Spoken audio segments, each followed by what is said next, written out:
ඔයාගේ හදවතට කොහොමද? ඔව් ඔයාගේ. මං හිතන්නේ එයාට මහන්සි ඇති. එයාට මහන්සි දෙන්න ඕනේ. මොකද එයා ඇවිල්ලා ඉන්නේ ජීවිතේ ප්‍රශ්න අල්ලගෙන ඉන්නේ නෙවෙයි. එයා ඇවිල්ලා ඉන්නේ පැටලෙලා ඉවසන් ඉන්න නෙවෙයි. එයාට ඕනේ ආදරේ.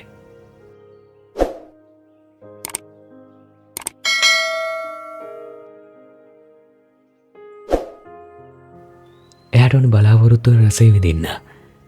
ජයග්‍රහණය සතුට සමරන්න.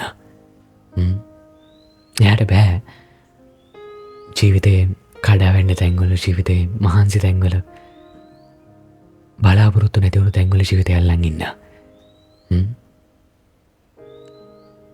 ඒත් ඔයාට පුළුවන් හදවතත් අල්ලගෙන ඉස්සරහට යන්න. ඔයා දැන්ටමත් කරන්නේ ඒක. ඔයා කොහෙවත් නතරලා නෑ. ඔයාගේ ජීවිතේ නතරවීමක් ඇත්තෙත් නෑ. ඉතින් ඔයා ආදරණීය මිනිස්සෙක්. ඔයා මේ කතාව අහන්න ඕනේ. මොකද මේ කතාව ඔයාට නෙවෙයි, ඔයාගේ හදවත වෙනුවෙන්. මම මේ වචන ටිකක් කියන්නම්.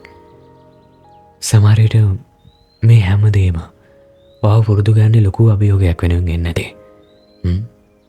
සමහර විට මේ හැමදේම ඔයාට ලොකු ජයග්‍රහණයක් දෙන්න ඔයාගේ ජීවිතයේ විසින්ම සැලසුම් කරපු පුදුම කිරීමක් වෙන්නේ නැති. ලොකු ජයග්‍රහණයක් දෙන්න සැලසුම් කරපු පුදුම කිරීමක්. එහෙම දේවල් ජීවිතේට එනවා. ඇත්තටම එහෙම දැන් ජීවිතේට එනවා. ආට මහන්සි කියලා ජීවිතය අත්හරින්න එපා. ඔයාගේ ජීවිතේ බලාපොරොත්තු විඳවන්න කියලා බැඳීම් නැති වුණා කියලා ජීවිතය අත්හරින්න එපා. එහෙම අත්හරිනවා නම් ඔයා පරාජිතයෙක්. ඇත්තටම පරාජිතයෙක්. ඔයා ජීවිතය අල්ලගෙන ඇවිල්ලා යාළුවා. එක දවසක් ඔයාගේ ජීවිතේ තිබ්බ නේද? මට ආයි ජීවිතය අල්ලන් ඉන්න බෑ කියලා තැනක්. ඔයාට එහෙම තැනක් තිබිලා තියෙනවා. මතක් කරලා බලන්න. ඒ දවස් ඔයාට මොන වගේද දැන්නේ? ඒ වෙලාව ඔයාට මොන වගේද? ඒ වෙලාවත් එක්ක කවුරුත් හිටියේ නෑ, ඔයත් එක්ක හිටියේ ඔයා. ඔයාට මතකයි. හැබැයි ඔයා ඒ වෙලාවේ ජීවිතේ විනාශ කරගත්තොත් නෑ. ඔයා ඉස්සරහට ආවා. ඒ වගේම ඔයාට ඉස්සරහට ඒ දේ කරන්න පුළුවන්. මම දන්නේ ඔයාගේ බලාපොරොත්තු විදිහට මොකක් තියන් ඉන්නවද කියලා. හැබැයි ජීවත් වෙන එක ඔයාගේ බලාපොරොත්තු කරගන්න. ජීවත් වෙන එක ඔයාගේ බලාපොරොත්තු කරගන්න. ඔයා වෙනස් මිනිස්සෙක්. ඔයා වෙනස් මිනිස්සෙක්. කවුරුත් දන්නේ ඔයා තනියෙන් ඉන්නලාට ඔයාගේ ජීවිතේ කොහොමද? පාන්දර 3-4ට ඔයා හිතන්නේ මොනවද? ඒ මිනිස්සු කියන බලාපොරොත්තු ඔයාගේ බලාපොරොත්තු කරගන්න එපා. හදවතක් විදිහට ඔයාට ඒක ලොකු බරක්. ඒක ලොකු බරක්. ඔයාට කැමති දේ ඔයා කරන්න. ඔයාගේ ජීවිතේ ඔයාට ගොඩක් ශබ්ද ඇහෙනවා ඇති. ඔයා මේ දේ කරනවා මේ විදිහට ඉන්න. ඔයා සතුටින් ඉන්නේ මේ දේ කරොත්, ඔයාගේ ජීවිතේ අනාගතයක් තියෙන්නේ මේ දේ කරොත්. ඔය මොකද්ද ඔයාගේ වුණ ජීවිතේ? ඔයා කිසි මිනිස්සෙක් එක්ක කතා කරන්නේ ඔයාට කිසි බලාපොරොත්තුවක් නැහැ වගේ. සතුටින් ඉන්නේ ඉනා වෙලා ඉන්න.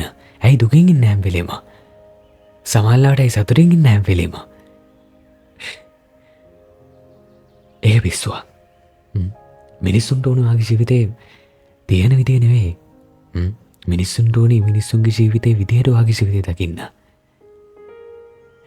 ඔයාගේ ඉඩක් දෙනවද? මන් දන්නවා. ඔයාගේ ඉඩක් දෙන්න කැමති නෑ.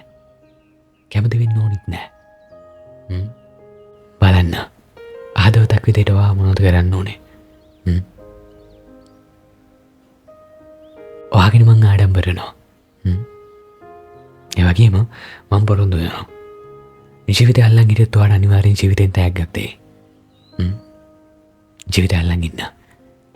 ඔයාට පුළුවන් සහ ඒක වෙනස් වෙයි. ඒ බලාපොරොත්තු හැබෑ වුණාම ඒක වෙන දෙයක් වෙයි. බලන්න. උත්සාහ කරන්න. සතුටින් ඉන්නේ නාලා ඉන්න. හැමදේම වෙන්නේ හොඳට. එහෙනම් අපි ඉස්සරහදී හම්බෙමු. මේක පුංචි කතා බහක්. ඔයාගේ මගේ. සතුටින් ඉන්න. එනවා වෙලා. මන් දන්නවා ඔයාට ඒ දේ කරන්න පුළුවන්.